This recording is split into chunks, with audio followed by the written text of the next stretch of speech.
General Washington had the bulk of America's continental line camped near in the valley. General Howe, the commander-in-chief of all the British armies, had his 14,000 men camped about a mile and a half away in the Great Valley towards Paoli.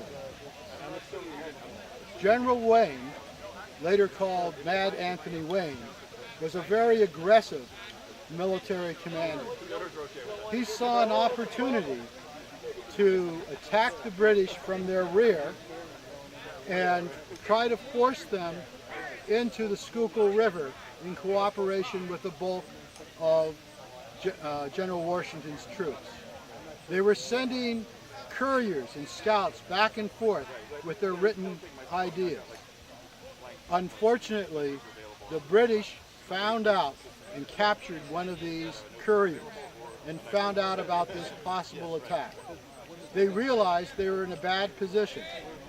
So General Howell selected his most ruthless and experienced midnight raider, Major General Charles Grey, whose son later became the famed Earl Grey T, Prime Minister of Britain. So he was an important figure, but he was also ruthless. Grey was given the chance to pick the very best of all the British soldiers. Naturally, he chose men of what they called the light infantry. The light infantry would be today's special forces, the ones who do all the raids and reconnaissance. He picked almost 2,000 of these men to do a midnight march up through what's Sweetsford Road and then up what is now Route 29 to attack Wayne in this area. He didn't know exactly where Wayne was, but he knew he was encamped here with his 2,000 troops. His idea was to break them up and break up any chance at all of the Americans attacking them from the rear, and therefore open up a clear path to take the occupation of America's capital, Philadelphia City. So at 10 o'clock, he marched his men under the order that they remove the flints in their flintlock muskets for two reasons. First reason is he didn't want any misfire to give them away. This was going to be a high-speed march, very quiet. The second reason, he told his men, you'll be fighting with bayonet, sword, and spittoon, the large spears that they would carry. No musket fire, because when you hear musket fire, you know it's the enemy and you charge them. So they marched again at night, dark clouds, it had been raining, and they marched all the way to the General Warren Inn. Along the way, they captured any American civilian or farmer, pulled them out of bed, dragged them with them, and put them under guard at the General Warren Inn so they couldn't give any word out to General Anthony Wayne, who was from this local area. They then captured a blacksmith near the General Warren Inn, and they forced him to lead them to where General Wayne was encamped.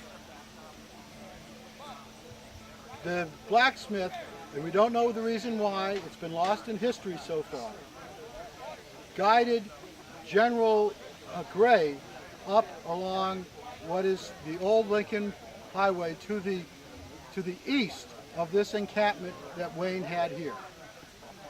That ruined Grey's plan because he had 600 dragoons, that's mounted infantrymen on horses, that were stationed by the Paoli Tavern, and he wanted to force Anthony Wayne's regiment up against this blocking force of dragoons and capture them all or decimate them all.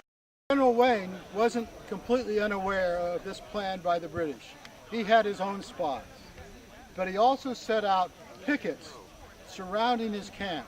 That was the groups of about 20 infantrymen hiding behind some brush that would forewarn him of any attack.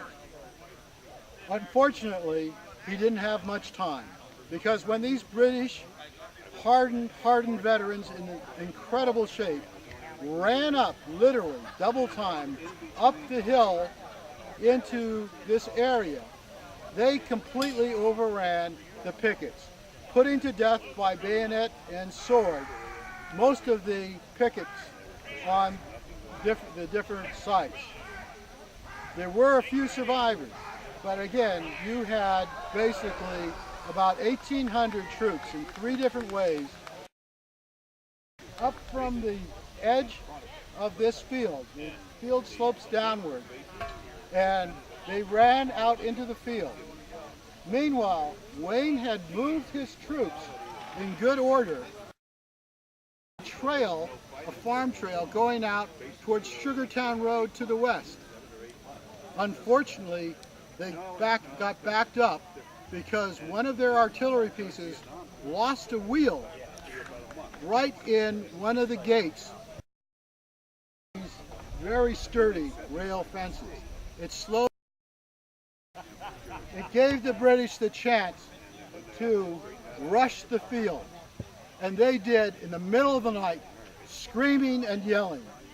Even after the war, when the British wrote about this particular battle, they called it the most horrendous and terrifying battle that they had ever been in, and that included the European wars and the Indian Wars. This was gruesome.